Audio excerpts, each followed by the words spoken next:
Autoline After Hours is brought to you by Bridgestone Tires, your journey, our passion, and by Lear, a global leader in automotive seating and electrical systems. This is Autoline After Hours with John McElroy and Gary Vasilash, episode 362 for January 27 of 2017. Chevy Colorado takes Z High Road. Watch Autoline After Hours live at Autoline.tv every Thursday at 3 p.m. Eastern Time. That's 12 p.m. Pacific. You can subscribe to this podcast for free by searching for Autoline in iTunes, Stitcher, or YouTube. Back in the studio. Yes. Last week, ostensibly in Detroit at the auto show. Yeah, that's right. A lot noisier than it is now. I know. I like being in the studio. Yeah, it's very, very much better. And we got to let everybody know we got Chris Paukert back in the house. Thanks for having me. Always great to be here. Yeah, Chris, always good having you here, too. And, of course, you're being with CNET and doing all great things with them. Yep, all the Roadshow by CNET, great stuff. And I saw out in the parking lot a Focus RS that you're driving. It's very subtle. It just arrived today, but it's perfect for this kind of wintry mixed weather that we've got going, to have all-wheel drive, and having all that power is a lot of fun. Yeah, maybe we'll talk more about it later in the show, because right now we got to talk about our special guest and the truck she brought in the studio. We've got Anita Burke. She's the chief engineer for, what, all the compact trucks at GM. All mid-size pickup trucks. All mid-size pickup trucks. But in the studio right now, we've got the Chevrolet Colorado ZR2. And you got to tell us about this truck. I mean, the way I'm describing it is, this is GM's answer or Chevy's answer to the Ford Raptor. I know they're not an apples to apples, but that's kind of the segment you're going after, isn't it? It's really a great addition to our already very strong mid-size truck family. As you know, we came back into the segment in the 15 model year with the Colorado and really set the bar for all mid-size trucks. We feel with the introduction of the ZR2, it's really going to reset the expectations for the off-road with this performance variant.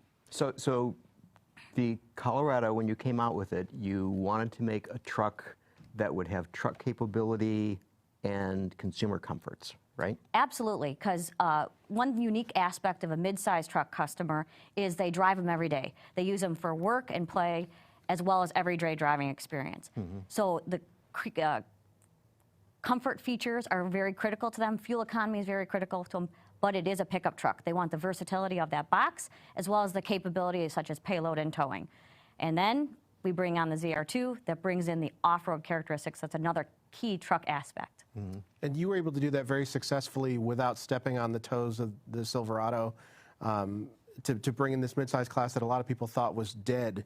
There wasn't a lot of activity in small trucks, and I don't know if it's because people weren't investing in them and creating new reasons to go buy them, or if it's just because full-size trucks have gotten so big. But can you talk a little bit about the success you've had so far? There's very critical aspects of why this truck has been successful and why we really saw this as a very great opportunity for General Motors. The segment has been, quite frankly, before we came into it, kind of abandoned, orphaned. There wasn't a lot of change. Not by Toyota. Toyota, they were serious about that segment, but maybe the only one. They were, and there was not a lot of offerings that were appealing to the customers at that time. There's not a lot of choice. And at the time, 12.5 million customers were still on the road driving mid-size pickup trucks, some of them looking for an alternative choice that they did not see. General Motors was, when we brought this in, was the only automaker, OE, that really has a truck for every customer with our heavy duty, our light duty full size, and then the mid-size truck. Because not every customer needs the full size capability or size. They're looking for something that parks in their garage, has the maneuverability for city as well as urban life, and brings home that capability with the features in it, but not to the grand scale of a full size. And that really did appeal to the customer, and we've seen that in the industry. Since we've entered into this industry, back into the segment, roughly in the 2014 calendar year, segment size was mid-250,000 volume. We've now seen over a 75% growth. We're upwards of 450,000 for 16 calendar year. So we've really seen this segment grow since we brought the Colorado into it in 2015 model year. Yeah. Being the chief engineer since day one, you must be a real hero around there. You know, it's truly been a labor of love. I've been very, very fortunate that I've been assigned to this segment since day one when General Motors made the decision to re-enter the segment with it. So it's been a labor of love, and it's been a great opportunity to really provide to the customer a truck that they not only expect, but they deserve. So between the Colorado and the Canyon, sales were what, about 140,000 last year? Right along those lines, like yeah. So now you got the ZR2, this monster off-road capability truck. Is that going to increase sales? Is it going to shift sales? What do you think it's going to do? I am highly confident that we are going to sell a lot of these vehicles. And they're going to come out of, probably not Raptor, I should have mentioned the Toyota Tacoma TRD. The TRD Pro is a key off-road vehicle that's in this segment. We expect that you know, there will be customers choosing between those two, and they have this as a very strong choice. One thing that's going to we really focused in on, just as we did with the parent truck, the base truck, is the fact that we want to make sure the everyday driving experience is still exceptional. That's what this customer is going to experience. They can go off-road, they can go two-tracking, they can go rock climbing all weekend long, jump in that truck after getting off the trail, and have a comfort ride home to their house. That was, we did not want to compromise. We wanted to give them all that experience, the on-road performance as well as the off-road.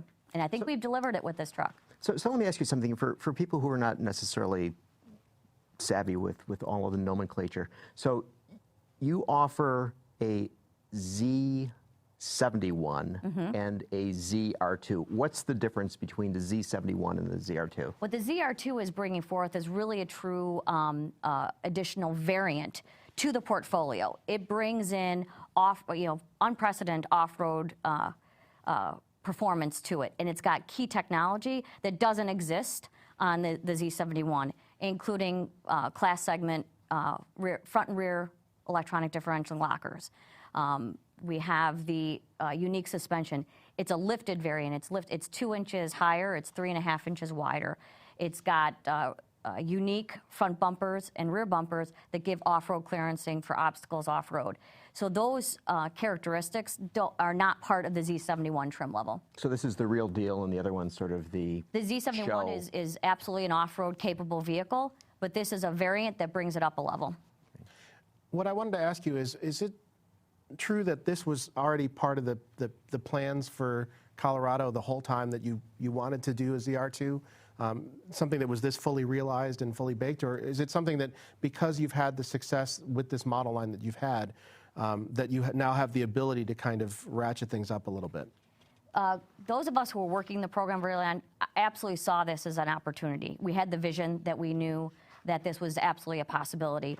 And as we developed the foundation, the architecture that exists under the 15 and 16 model year vehicles, we planned accordingly as much as possible to break this one possible. Obviously, there's things that are unique and different as we lifted it, made it wider, that are now unique and specific to this. But the vision and the opportunity existed since day one. We saw that this was going to be a very strong segment if we delivered what the customer was asking us to do, both in the base trucks in 15 and 16. Then, of course, this off-road ZR2 is all the better for the customer.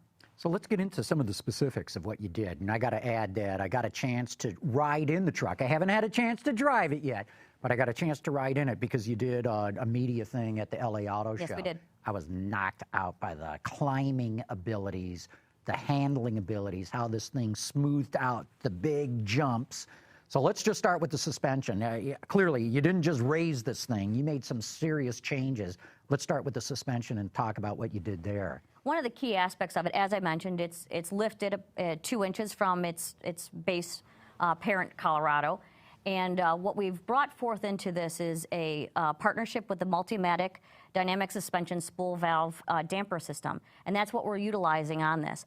And that really brings forth a precision valving that gives us the ability to tune and deliver both that on-road performance of everyday driving, as well as the capability to have off-road rock crawling, great extreme suspension tuning for rebound and compression that you'd experience off-road, as well as the suspension has a great thermal management characteristic where it doesn't fade or overheat.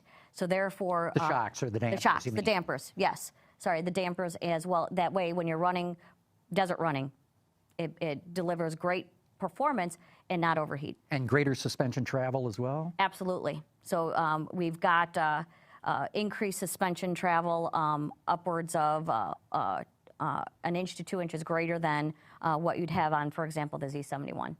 So you mentioned Multimatic as the shock provider. They're not traditionally in the off-road world at all. They are not. This So- is the first time they're partnering with somebody and doing an off-road variant, correct? And how did that come to be? Did they come to you and say, we'd really like to try something? Or did you put out, a proposal saying we need these sort of parameters and who can deliver?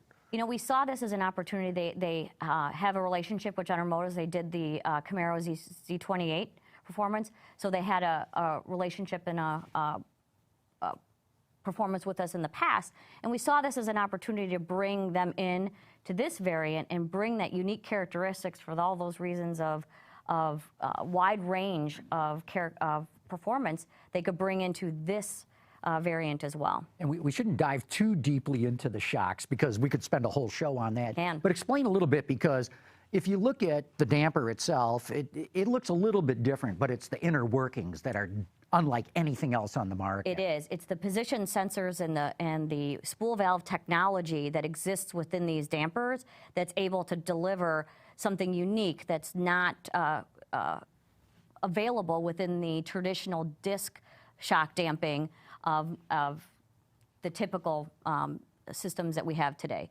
So what that allows us to do is a wider range of force versus velocity tuning characteristics, much more availability. You typically have 2, for example, in a traditional disc type. You have 6 to 4 in this. So that allows that wide range of tuning capability to cover all the bases that we want to bring this truck through. So basically you have 3 valves in each damper, and 2 are for normal-ish driving, and then the third kicks in when you're really out there climbing the rocks. Correct, which gets you into being able to handle that extreme rebound and compression that you experience on rock crawling. And does it know itself? I mean, does it? It does.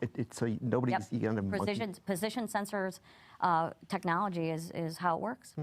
Is there any user adjustability in the suspension, if different shock pickup points or anything like that? From the shock tuning, what we have is we've got many different tuning valves, but we also have an off-road mode that works with our traction control. And what that is many, many different series of calibrations that we use our chassis controls as well as our throttle and engine calibrations for covering also those different characteristics of what you're going to bring the truck through.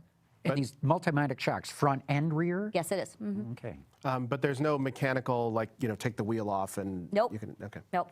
It's all fully baked. Fully integrated. Okay, Fully so integrated. We touched on the suspension. You got these Multimatic shocks. We should point out Multimatic's huge racing background. In fact, they're the guys building the Ford GT, although the Ford Formula GT does not have these shocks on do it. not.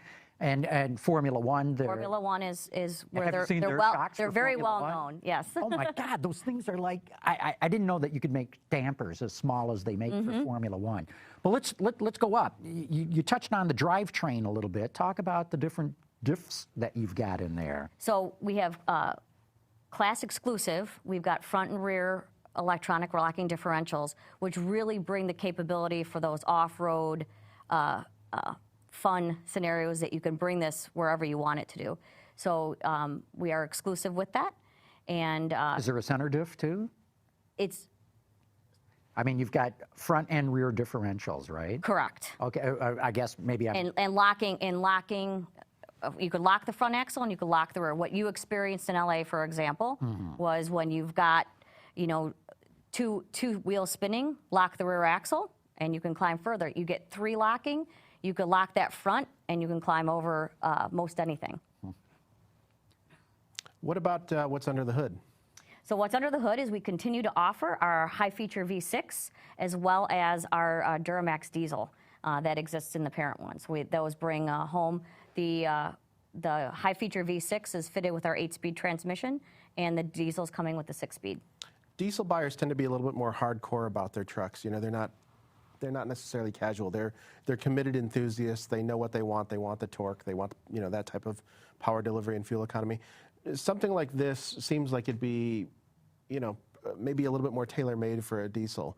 Do you have any projections that you could share about what you expect gas versus diesel?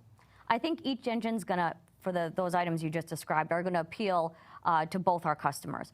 The 369 foot-pounds of torque that diesel brings is gonna be definitely appealing to those with looking for that low-end torque that diesel brings home.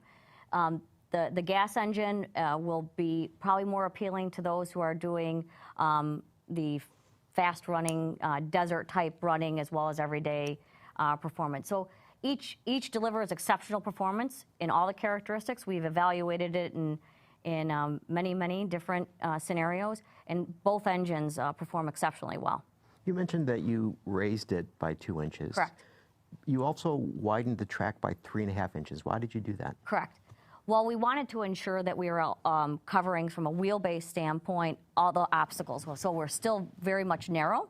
We're still about 12 inches narrower than mirror to mirror, for example, than a full-size truck, which allows you to access many different areas that a full-size truck from a size standpoint wouldn't do it. But we wanted to make sure we had a great footprint for those off-road obstacles and stance and stability as you took adventures in it. So make it more planted. Mm-hmm. Can you? Yeah. Oh, sorry. No, I was just going to say, you raised a good point. This is significantly narrower than a Ford Raptor. About 12 inches, correct. So you can sneak your way through box canyons and things like that off-road more easily. Absolutely. With this truck being about 12 inches narrower and about 500 pounds lighter, the nimbleness and the maneuverability you'll be able to see. You'll be able to travel with a mid-sized truck to many different areas that you wouldn't be able to access with a full-size truck. Yeah. Hey, hold your question and think about it. Don't forget it. Don't forget it, Chris, because we're going to take a quick commercial break. We're going to be right back. Maybe he is coming back, maybe he's not, but we are back. And Chris, I cut you off, so you remember your question? I do, actually. So I wanted to talk a little bit about the tire choice. These are 31s, is yes, that right? 17-inch, 31-inch tire. Why did you decide to go with that tire as opposed to potentially something a little bit larger? You know, you'll see when you have an opportunity to drive it and experience it. We are very confident with our experience that this tire delivers those characteristics, as I said, that is really appealing to the customer from what we've seen. We wanted to ensure we give the everyday great ride and handling experience as well as that off-road capability. And we've proven that this truck gives us just that, and it's the right choice. You know, one thing I think we should mention, this truck is not available right now. It is not. It's coming to your dealers in spring of 2017, so very soon you'll be able to see it in your dealerships. Mm-hmm. So you can't talk price yet or anything like that? Closer to launch, we'll be able to share both fuel economy as well as pricing. Okay. There's been a remarkable tendency in the industry that there doesn't seem to be ceiling on what you can charge for pickup trucks, certainly in the full-size market, but now we're starting to see people willing to spend a little bit more to get more performance in compact and mid-sized trucks. So is this the highest you can go with this type of vehicle? I mean, we're very attuned to the fact that we want to be cost sensitive to the customer, and cost of ownership is very critical, especially to a mid-sized truck customer. So we're very cognizant of that, and we always want to make an offering that's aligned with the segment and very competitive to the segment. So what's a Toyota Tacoma TRD Pro cost? I believe they're mid-40s, Okay. I believe. So I got to believe cost competitive, you're going to be in that ballpark. That's where Toyota sits today, and we'll give you our pricing as we get closer to launch. Now you're, because you're the mid-sized truck person, so you're also Canyon. I am. So are there significant differences between a Colorado and a Canyon? And I mean, not obviously that's different. Yeah, obviously the ZR2 is specific to Chevrolet and the Colorado. The Canyon, what it offers is fundamentally the same architecture, and again, the ZR2 builds off of that same architecture, but the Canyon brings more of the GMC refinement and characteristic to it. It offers such soft touch materials inside, real aluminum on the steering wheel and the IP, different seat materials, those type of characteristics that are really in tune to what the GMC customer is looking for. Mm-hmm. Hey, we've got to... Go ahead. I keep stepping on you here. Yeah. Could we see a GMC version of this down the road if there's enough demand? The ZR2 is really belongs in the Chevrolet Colorado family. Okay, we got a bunch of questions coming in from the audience here. Don Bishaw wants to know, are we going to see a tire-smoking Colorado or Canyon, maybe with a 464 horsepower Cadillac V6 and all-wheel drive? I think what he'll be very impressed with is the experience with our diesel Duramax with that 369 foot-pounds of torque. It can do that justice to those tires, I'll tell you that. Okay. Jim wants to know, on the Colorado, what's the range of buyers, the age range of buyers? And he wants to know, did you get any surprises about who's buying it and who are you conquesting from? From a range standpoint, we're seeing a broad range of made. This is appealing to those in their mid-30s. We're seeing a drive down to those in their 20s as well, upwards into the mid-50s, right? It crosses a broad range of it because of its size and maneuverability and versatility.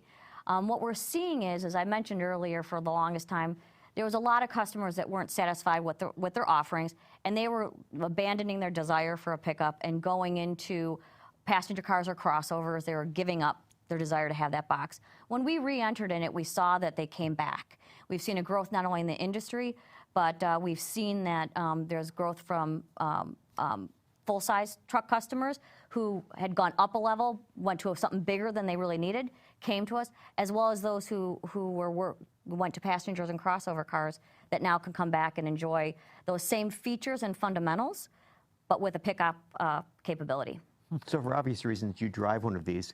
Every day. So when you go into the parking lot and you see your vehicle and then you see a Silverado, do you go, wow, that Silverado's big? You know, I do, only because I really enjoy a truck. I've driven trucks since the late 90s. It's been my vehicle of choice, not only because I enjoy working with them, but I enjoy I'm 5'2", so I'm not the tallest person, but I enjoy the seating position and the command presence of how I can execute. I enjoy pickups because of their versatility. So a midsize really is appealing to me. I enjoy parking in my garage. I am a little bit of an adventurist. I enjoy going to many different cities and both urban and city. So I like that I could bring and park and access anywhere with this size truck. Mm-hmm. Is there going to be a range of accessories beyond this? I mean, it seems like this really opens up the field for lighting options, roll bars, graphics packages, et cetera. There is, and as we launched with the Colorado, we really enjoy our accessories, and they really bring our vehicles to another level.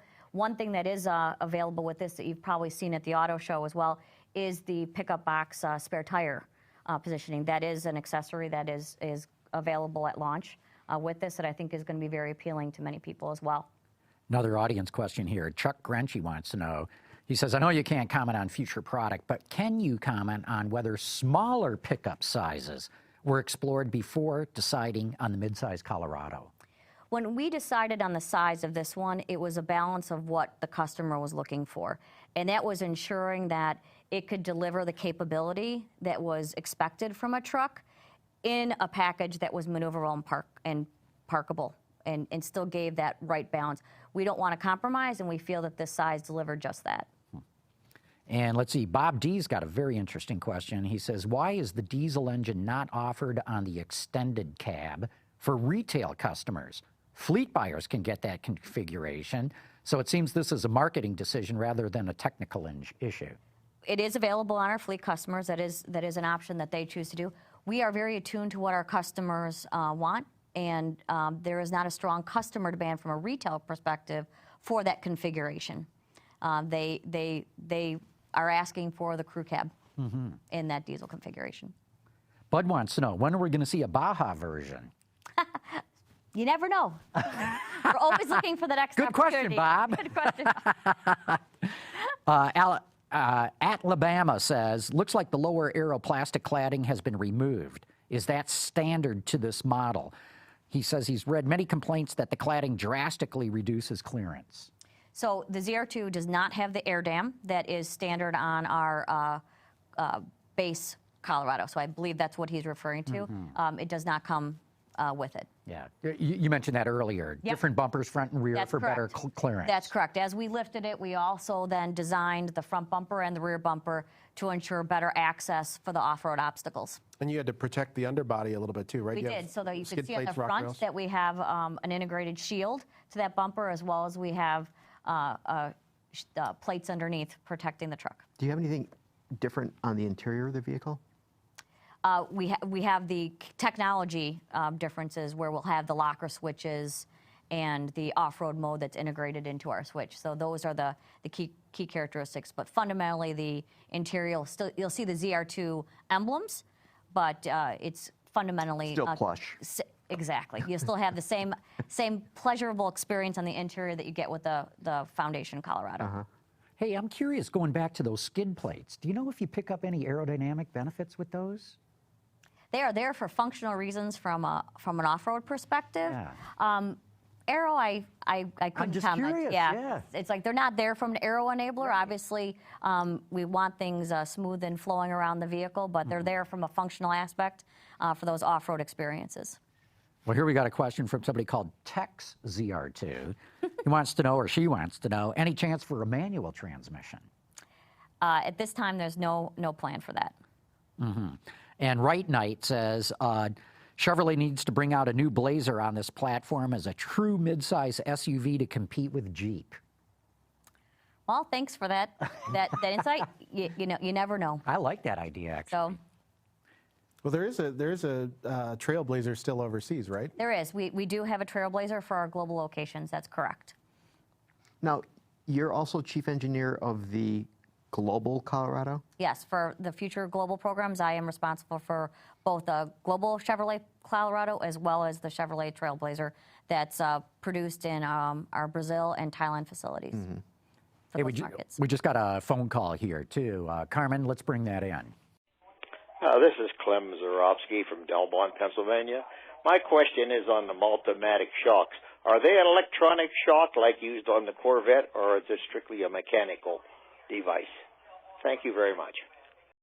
They are mechanical. That is correct. Yeah, that's what's so interesting about these. These are not Magna Ride shocks or anything like that. They're not electronically adjusted valves, purely mechanical. That is correct. Very interesting. Great technology that really is going to deliver just an exceptional, I can't say enough about. It's been a fantastic partnership, and the ability that they deliver to this truck to cross such a broad range of ride and handling, it really brings this truck to another level. So where did you test this truck? We tested it all over. So we have a Yuma proving grounds in Arizona where we built and utilized some of the natural essences around that proving grounds. We brought off-road courses into that, developed it around there. We've tested it at over a half a dozen around the country, including the Michigan Silver Lake Sand Dunes, Badlands in Indiana, and of course some key, very well-known parks such as Moab and Rubicon. We've brought this truck through with great success, great success. So when you're going through the Rubicon, did you see those other guys there? They were driving that other vehicle that has 4 letters, and did you see any of those guys? You know, I'm sure they were there. Yeah. It's a very popular place for many different off-roaders that enjoy that experience. Is this still usable as a truck, payload-wise, towing-wise? It is. So you still could carry 1,100 pounds of payload and tow 5,000 pounds. So it's still maintained its very capable essence of what a pickup truck does. We wanted to ensure that those who are going to drive it every day and want to use it for that capability, you could still tow, you could still carry payload in that box. Well, Anita Burke, thanks so much for coming in. We love having the truck in the studio, too. I know all of us are going to chomp at the bit to get the chance to drive it. But I don't want to drive it in my normal everyday commute because you guys spoiled me with that presentation in L.A. I got to tell you, you've got to find super steep hills, and you got to get going fast enough to get this thing airborne, off the ground, because you cannot believe how smoothly it lands. I mean, I thought, oh boy, here we go. I'm going to throw up or I'm going to break my hip, and I could not believe how smoothly we landed. It was pretty good. Yep, that's the suspension and those dampers that help us deliver that performance. It's a great foundation of a truck, and this extra technology that we brought to it is going to knock everyone's socks off. Real good. Thanks again for your time. Really appreciate it. Appreciate you having me. Thanks so much. Anita. Okay, we're going to take another quick break here. We're going to be back. We're going to be talking about things that have been going on in the industry this week. And boy, there's plenty of good stuff to talk about. From Shanghai to the Silicon Valley, the auto industry may make news around the globe, but there's only one spot to get your daily dose. Check out Autoline Daily at autoline.tv, Monday through Friday at noon Eastern. Okay, we're back, and this is the part of the program coming out of the midway break where it's time for Dr. Data. Okay, so we're going to do something a little bit different here today. Okay, now we have Chris here. I'm sure he's going to come up with the answer to this one. Oh dear, keeping us on our toes. So this has got a little history to it. It's got a little design to it, but there are numbers involved. So this isn't a pure data thing. It's a point in time, which I found to be very interesting. So Carmen, please bring up the first slide. So we're talking about the year 1971. Mm-hmm. Okay, and so as you know that. They do a very interesting job on these slides, and so there's meaning there. Oh, yeah. All right, so 1971, and the next slide is the first vehicle to be displayed at the Louvre. Now realize the famous Parisian Art Museum. It should be your car. Well, it should be a Citroën DS, but 1971, it had been out for a couple of decades already. Was the very first vehicle ever to be shown there. Now, this is the IMP glass, pyramid. Right, on the outside there. And he was he's Chinese, right? But he's considered sort of an American architect. He's an American architect. But it has nothing. It has nothing to do with that. Okay. So there's. Was it a new vehicle? Can we? Was it new that year, or was it a? It had just come out. Oh. 1970. So the first was model year 70. So first was model year 70. Interesting. And I'm going to guess it's an American car, and I'm going to guess it was the Chevrolet Vega. Chris? No, this is the design museum, so I just Vega would not be what McElroy just said, right? I have no idea. And I mean, I was stunned when I discovered this. I was very surprised, and I'm wondering certain enmity between these two.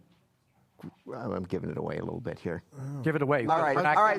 So Carmen, Vega, I need all the clues. Carmen, bring up the answer. Something really. Oh, yeah. Isn't that surprising? Yeah. That is surprising.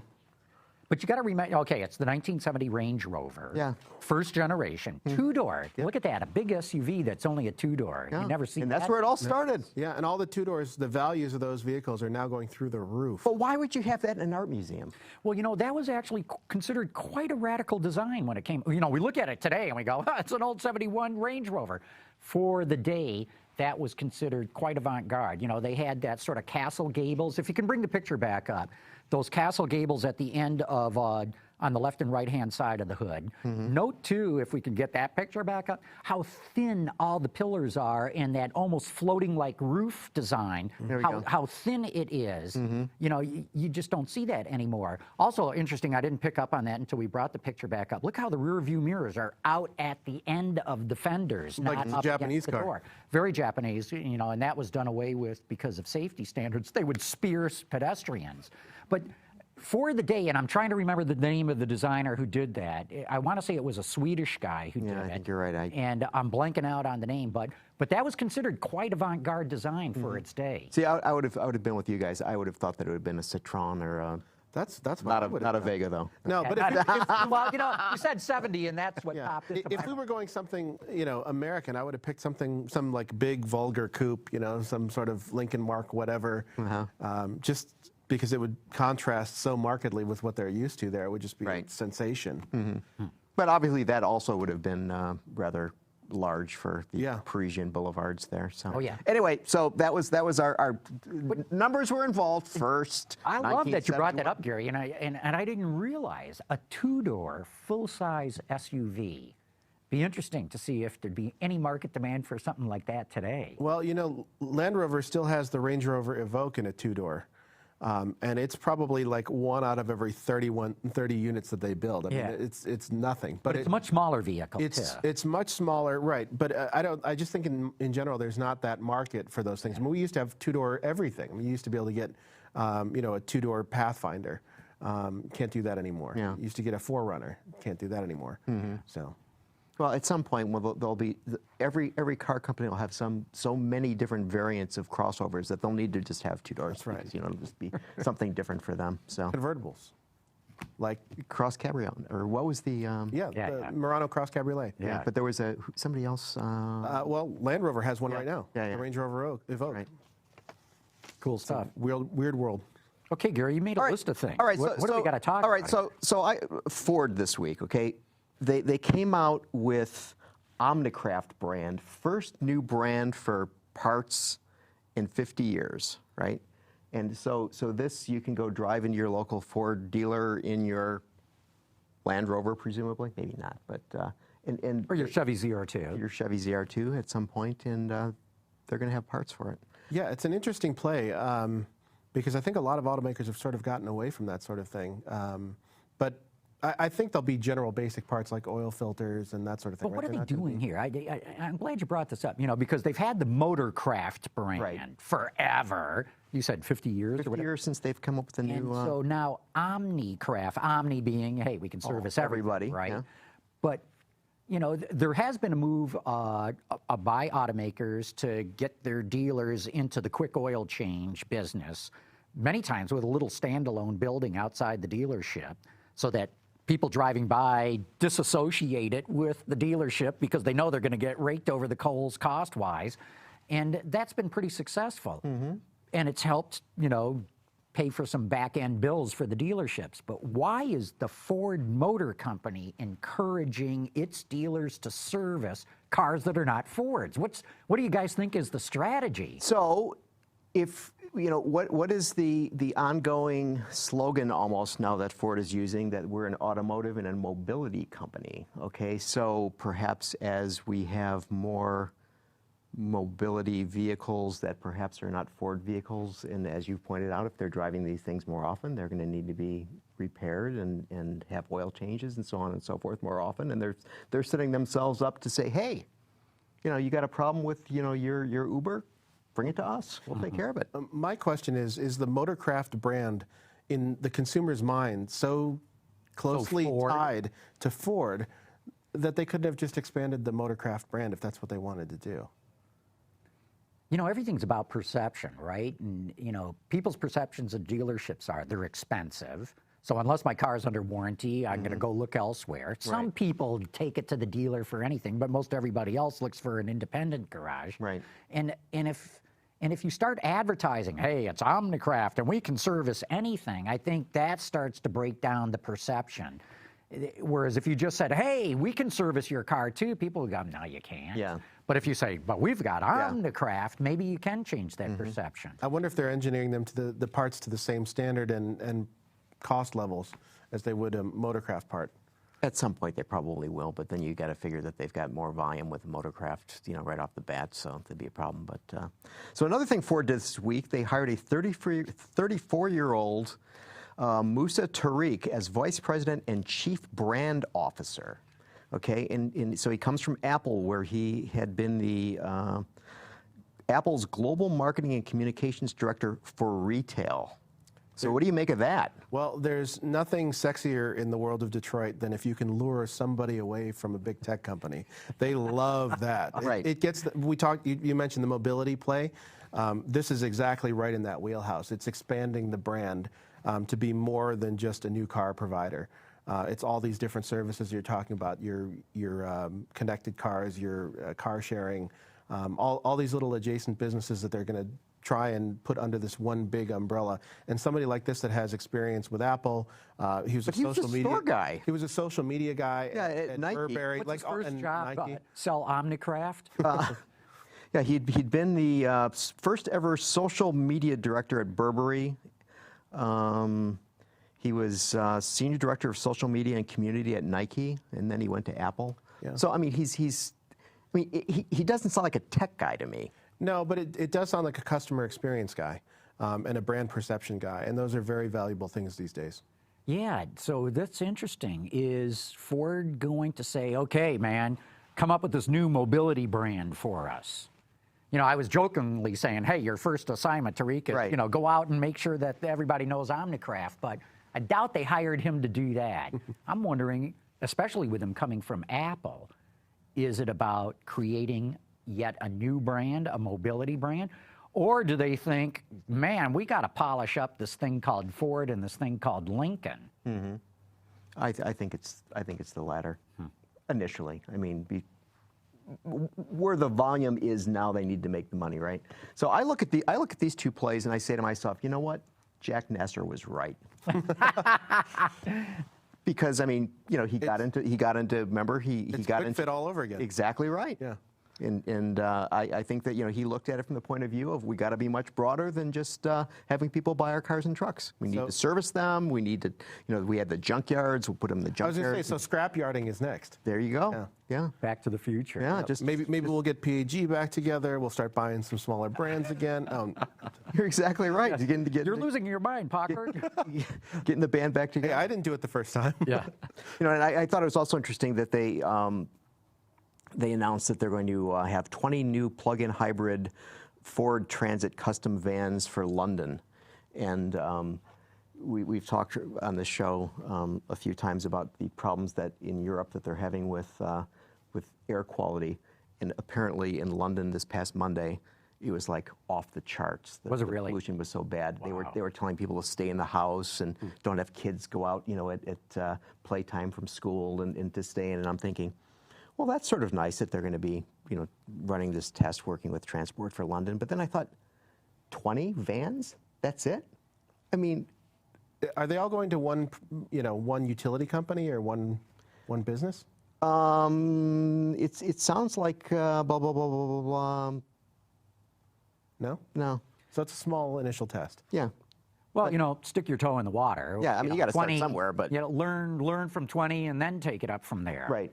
But you know, it just seems to me that the industry as a whole, I mean, needs to perhaps, you know, amp things up. I mean, when you have one of the leading, you know, cities in the world, you know, warning people don't go out because you can't breathe. You know, I mean, and I'm not talking about Beijing or places like that where we all know that this happens on a more regular basis. But you know, in a Western country, that seems very strange. Here's what I don't get about Europe. You know, there's this massive backlash against diesels. Oh, they're polluting and they're causing all this hazardous health and all this stuff. But in the U.S. right now, diesels have to meet the exact same emissions as gasoline engines. Why didn't Europe just do that? I mean, I don't get it. And, you know, we've proved it can be done. We got pretty clean air here. I don't understand why the European industry is not more strongly defending diesels. In fact, if I were them, I'd get up and start demanding regulations that match what we've got in the U.S. and get this thing cleared up in a couple of years.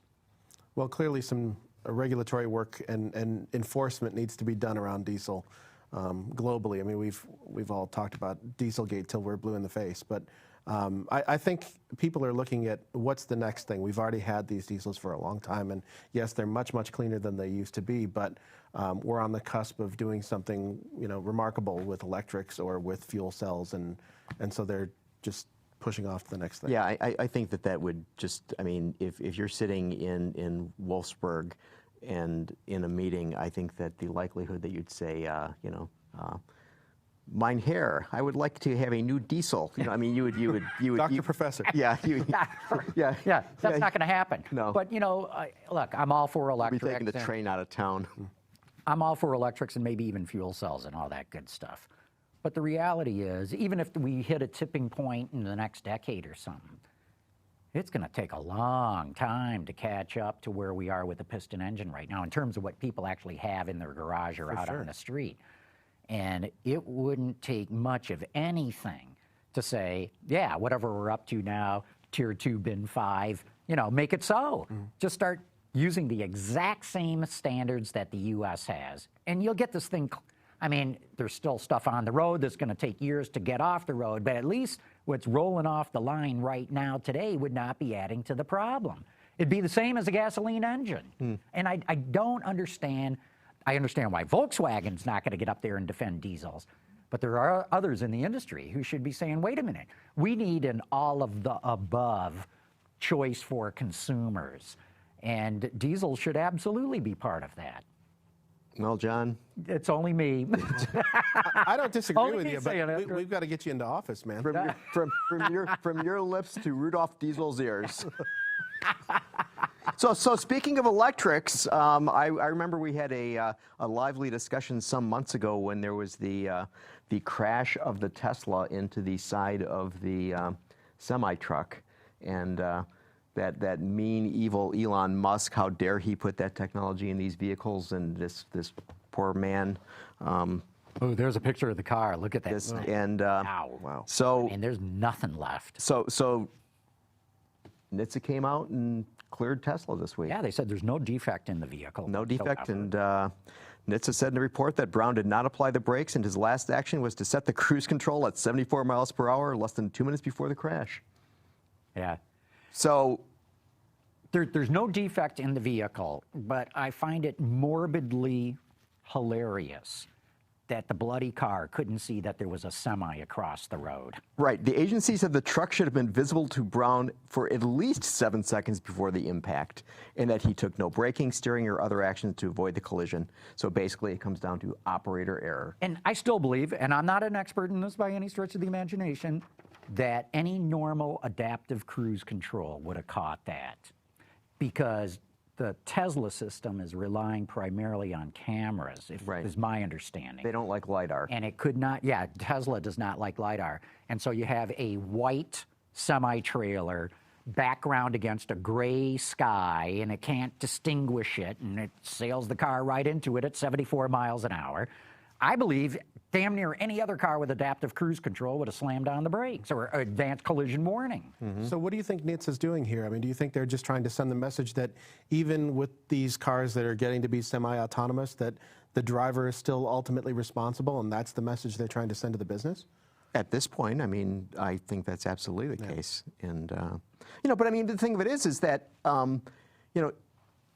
even Tesla provides a warning that, you must keep your hands on the wheel. They do, but the duration of they've changed the duration of the warning, I think, and the frequency with which and the way that it behaves. And I still go back to the fact they called the damn thing autopilot. Yeah. They called it that, and remember, Elon Musk said you'll be able to drive from San Francisco to Seattle without doing anything. It's talking out of this side of your mouth and talking out of that side. Right. So, and my understanding is, and again, I haven't followed it that closely, is that the estate of the guy, the family of the guy that got killed, settled out of court with Tesla. I think they're very lucky, because even though NHTSA said there's no defect, I think you could argue that the company was misleading as to how you could use this thing. But it is significant that NHTSA said there's nothing wrong with the system. Another thing that I thought when I was looking into Tesla this week, that, and maybe you guys knew about this, but I hadn't been aware of it, that they're now offering the Model S 100D that has a 335-mile range. Yeah, they backed off on some of the performance from the P to get more range with this D. So isn't that amazing? It is 335 miles on a charge? Yeah. I mean, that's where we're going. I mean, the battery development has been, really hockey sticked, I think, in the last few years. I think if we talked about this 5 years ago and said you'd get, 160 miles out of anything, you'd be like, well, that's not going to happen. Yeah, but look at how many more kilowatt hours of capacity they keep adding. So when you looked at the Chevy Volt with a V as in Victor, it was what, a 30 kilowatt battery? No, not even that. Was it 18 or something? Maybe 18. So the Bolt with a B as in boy is 60 kilowatt. If now here's the Tesla at 100 kilowatt, and if you look at Lucid Motors or Faraday Future, they're talking 130 kilowatt. Well, guess what? That's about what, $1,000 for each additional X number of kilowatt hours. So yeah, you're getting the range, but the price is going up astronomically. Now, having said that, we do know that battery pack prices are coming down, and coming down faster than anyone thought they would. Yeah, and the people that can afford a nice Model S, can probably do that. And maybe in a way that they're looking at what the competition is going to be doing, Faraday Future, if they can actually get a car to market, is, as you said, claiming a longer range and better acceleration and all of that. So they have to kind of future-proof a little bit. See, one of the things that I wonder about this is that, okay, so Tesla had already set the bar in terms of distance traveled by a vehicle. I mean, and if we think about it, when the Leaf came out, what was it, 60-mile range or something like that? I think it was higher than that, but the real world, like cold weather, was about. But I mean, it was under 100. Oh yeah. I think EPA was like 76, 72, something like that. 72 miles. And they've increased it, and in the i3 is sort of modest, and they've increased it, and here's this guy, who already had the record, and now he just like goes this much higher. I mean, why are we not seeing Mercedes do this? Why are we not seeing Audi do this? They don't have a fully electrified platform that's designed from scratch yet, that's on the market. I mean, you've got things like the B-Class EV from Mercedes, which is old tech, and it's just sort of sitting around there. I saw one appliance car. It is, right. And so they're working on that sort of stuff. And of course, the talk of range for their upcoming projects, their Volkswagen's ID stuff and all that. Right. I suspect by the time it comes to market, they'll actually be over-delivering a little bit on range versus what they said they were. In the way that, Chevy had a different target for the Bolt, and everybody likes to over-deliver and say, yeah, we got that much more. I wouldn't be surprised to see that with the Germans, too. But you raise a good question there, Gary, because what it really does show is there is something to be said about this valley speed mentality, and Tesla's got that in spades. And, Mercedes is still probably writing up the paperwork to present to the budget committee for next year's review, and Tesla just does it, and so they're reacting far more quickly than traditional automakers have. And I know all the issues with Tesla, they're not making money and blah, blah, blah, burning through cash, but when it comes down to the basic engineering of what they're doing and how they're updating features, they're far faster than anybody else out there. It's amazing. Yeah, and Elon started boring a tunnel to go from his SpaceX office to LAX this week. On Twitter, yeah. Man is not, he will not be denied. And I thought it was very funny, the name. He's calling it the Boring Company. Yeah. Because see what he did there. Yeah, we'll be here all week. We got distracted a moment. We got to take another quick break here. And Carmen, why don't we do that right now?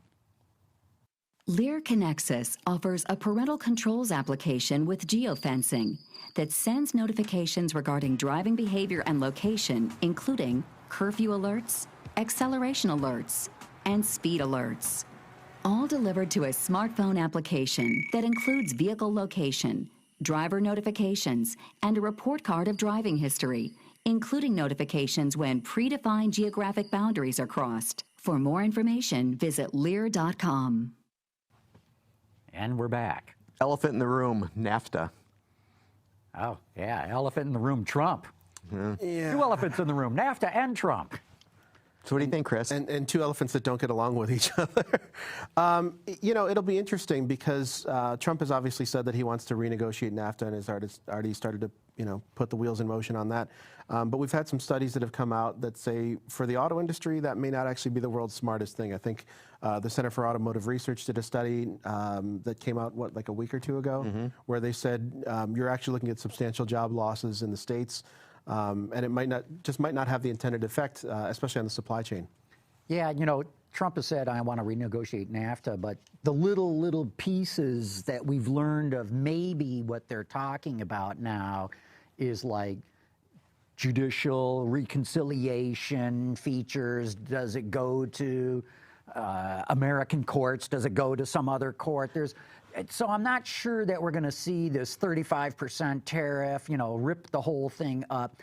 I think that the Canadians, Mexicans, and Americans could all probably agree, yeah, there are some things that we need to clean up here. Right. And if he just does that and declares victory, I think the industry's fine. But what about the 35%? I mean, that hasn't gone away. No, it hasn't gone away, but Wilbur Ross is the Commerce Secretary. Wilbur Ross is a very successful businessman. Wilbur Ross owns companies that have, I believe, if I've got this right, 6 plants in Mexico. I don't think he's going to cut his own throat, even though supposedly he's divested himself of all that.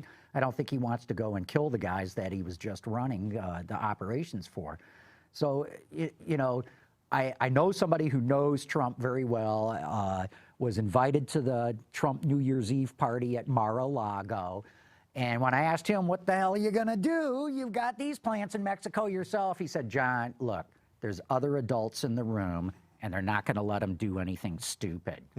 I hope that's the case. And maybe that's what's going to happen. That's certainly what the old guard is expecting to have happen. I mean, old guard Republicans, that we've got some smart people on the cabinet, and they're not going to let this president go off the deep end. But I don't know what's going to happen. But the old guard Republicans thought Jeb Bush would be the president, so I think we got. Okay, so let me ask you guys this question. So we were talking about diesels, and we were talking about electric vehicles, and now another part of this, when Sergio and Mary and Mark went to the White House for breakfast the other day, I mean, the issue of, you know, we're gonna cut these environmental regulations. You know, all these are just crazy.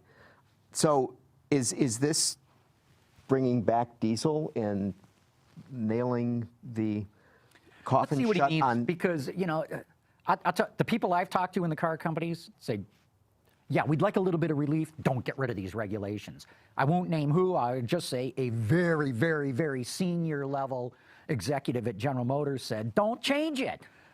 The plans are in place. Right. This executive believes General Motors is going to have a competitive advantage. And I got to believe the people at Ford are thinking the same thing. We've got our plans, and we've got an advantage. And, you know, I've said all along, these are scientifically based standards. They're not some flaky pie in the sky, pull a number out of nowhere. So instead of making it 2025 for CAFE, make it 2030. That would give the industry a design cycle. I think it would be huge, and you still get to the same results anyway. And you give Trump a little bit of a victory, saying, you know, we've loosened the restrictions here so that we have this pro-business administration, and you get that sort of victory. And obviously, automakers have to, develop their vehicles to global standards anyway. And so if we relax our standards nationally, that doesn't mean, A, that California and compliant states are going to do that, and B, that the international other major markets are going to do the same thing. It's completely unlikely that they will. So they still have to, develop for those markets anyway. Well, there's a war coming with California Air Resources Board. There's no question about that in my mind. But you raise a really good point, Chris, that the rest of the world's not going to back off. And so if we back off in the U.S. and the domestic automakers don't have this economy of scale that they're going to need in other markets for all these emissions and fuel economy benefits, you're actually making them less competitive on the global stage. You're taking away scale from them. So, but one might make the argument that if we're only worried about a portion of this continent, who cares about the rest of the world, right? Well, all right. So let me ask you. Okay, another aspect of this was that he said that he wanted more plants built here. Now, what do you think the likelihood, John, and I know your answer is going to be to this one, that there will be new plants built in the United States to build automobiles? Zero. Now, let me add, it's a couple of asterisks. Yeah, maybe a Lucid, maybe a Faraday, maybe other startups. Right, but probably Hyundai, Kia, they probably need more capacity. Maybe they'd consider putting a plant here. But for GM, Ford, or FCA to build a new plant, not in our lifetimes. That's how I see it. For two reasons. Number one is, remember, they closed like 19 assembly plants because of the Great Recession. They took out millions of units of capacity. It is the single greatest reason why they're so profitable today. They don't want to add more capacity, especially at a sales peak. And as you talk about all this mobility, share this, share that, ride sharing, car sharing, maybe we don't need more cars in the future. Now, some argue maybe we do. But until there's a clear path, I'm not going to build a new plant. And in fact, I'm sort of wondering why Ford ever even thought it needed a new plant in Mexico. I don't disagree with you. I think that's spot on. I think, you may see a couple of small southern plants from, a Volvo or something like that, or a startup, Lincoln Company or whatever. But the domestics, there's no chance, and they don't want it. And I'd like to believe that if our new president is as intelligent as he says that he is, that he will listen to the people in the room and realize that it's actually not a pro-business move to start developing new factories, that the automakers don't want them. Mm-hmm. You know, there was an interesting comment on our Autoline Daily thing from somebody who clearly supports Trump, and he said, I don't care if we don't get new plants, but if they add capacity here, you know, they add some more jobs, I'm happy. So I think that's where Trump's going to declare victory, you know. A Ford saying, you know, we're putting $700 million into Flat Rock, we're going to build cars there. A General Motors saying we're going to insource some stuff from Mexico for axles, for trucks. And if others say, yeah, we broke a bottleneck here, we added a few jobs there, I think the base is going to be completely happy and they're going to give Trump all the credit for it. Yeah, I think no one doesn't want more jobs. And no, of course. I mean, it's a good thing, but it just seems if the NAFTA gets torn up, I think that we're going to find ourselves with more unemployed rather than employed.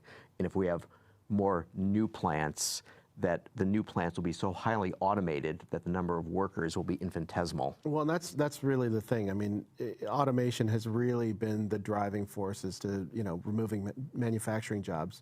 Yeah, it hasn't been moving overseas. It's been automation. Right. But you can't win an election on that. No, absolutely not. I think some of the automation stuff is overblown. I really do. I mean, it still takes thousands of people to make cars in an assembly plant. No. So I read this thing while I was looking into this, that I discovered this guy, there was a story in Fast Company about a Jonathan Zostro, former Seattle software developer, and he began to think about automating the manufacture of clothing. Okay, now clothing has gone more out of this country than anything else. I mean, according to the American Apparel and Footwear Association, domestic apparel manufacturing fell from 50% in 1994 to roughly 3% in 2015. So this guy came up with a way that you'd take the cloth and you'd dip it into polymer that would make it sufficiently stiff enough so a robot can actually go in and sew these things, and then you dip it in water, and voila, you're ready to go. So I'm thinking if some software developer... Polyester, baby, we're back to leisure suits. If this guy can come up with a way to do this, I'm thinking automation is going to have a big effect on any new automobile factories. It could. It could. Look, automation's been a ongoing, you know, trend in the industry. But when you look in the automotive industry, you know, for example, I think I got these numbers right. In 1965, General Motors had 500,000 hourly workers. Today in the United States. Today it has 50,000. And they probably build the same number of vehicles. But the great reduction was in the massive amount of outsourcing. You know, probably more than half those employees are what turned out to be Delphi and got spun out. And so, you know, a lot of people cite these big figures. Look at the big drop-off, and it's all automation. It's not all automation. Yes, there's more robots. They haven't displaced nearly as many jobs as being bantied about in the popular press right now by people who, I'll bet $1 million, have never stepped into a factory in their lives. That I believe. And what else do we have in here? One more thing, then we got to wrap up. All right. Okay. So I thought this was absolutely apropos of approximately nothing, but we talked a little bit about autonomous vehicles. And I didn't know this, that China is now in the process of building the world's largest experimental zone for autonomous driving.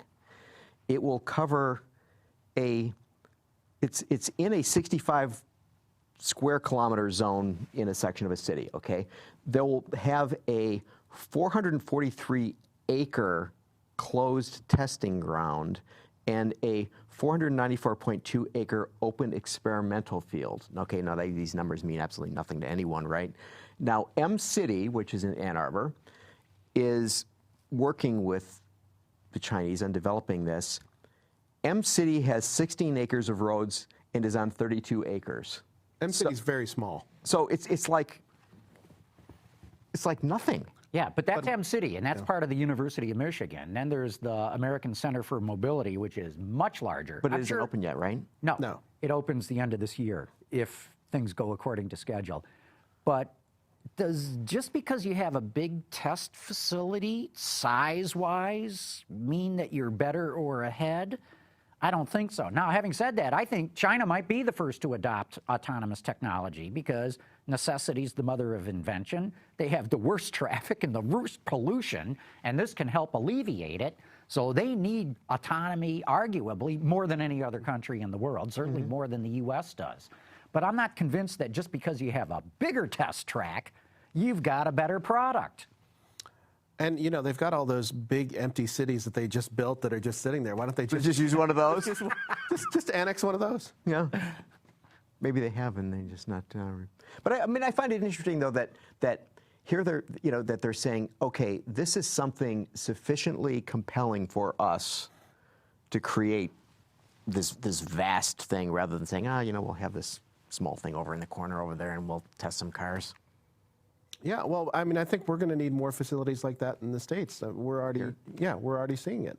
The Willow Run project we just mentioned, and out in California, people are expanding their efforts up there too, and I think you'll see more and more of that. I got a press release yesterday from Texas making an indication that, you know, Texas has got like autonomous testing everywhere in the entire state, you know. No, I love it. I love the fact that all of a sudden, and this has only happened in the last year or two, all these tech companies want to be part of the auto industry. All these states want to be part of the auto industry. You know, it's like, for me, it's very refreshing to see. After having for so many decades, people just disparage the industry and think, you're just a bunch of Midwest rubes that don't know what you're doing. Now everybody wants to be part of it. It's exciting again. The Rust Belt is all shiny. It's getting shinier all the time, and all of a sudden now there are young people who are going, wow, I want to join the auto industry and change the world. I'm telling you, 24 months ago, we never heard anyone talking about that. I love what's happening. 34-year-old guy from Apple, right? Yeah. Right. Putting a dent in the universe here. Right. Good stuff. Well, look, we got to wrap this up at some point. Let's wrap it up now. But Chris Paukert, CNET, thanks for joining us again. Thank you for having me. Good to see you, Chris. Gary, good seeing you. Okay. We'll do it again next week. All right. Okay. Great. Of course, got to thank all of you for having tuned in. Autoline After Hours is brought to you by Bridgestone Tires, your journey, our passion, and by Lear, a global leader in automotive seating and electrical systems. Visit our website, Autoline.tv, where you can watch us live Thursday afternoons. Get your daily fix with Autoline Daily and in-depth analysis and interviews with Autoline This Week. There's all that and much more at Autoline.tv.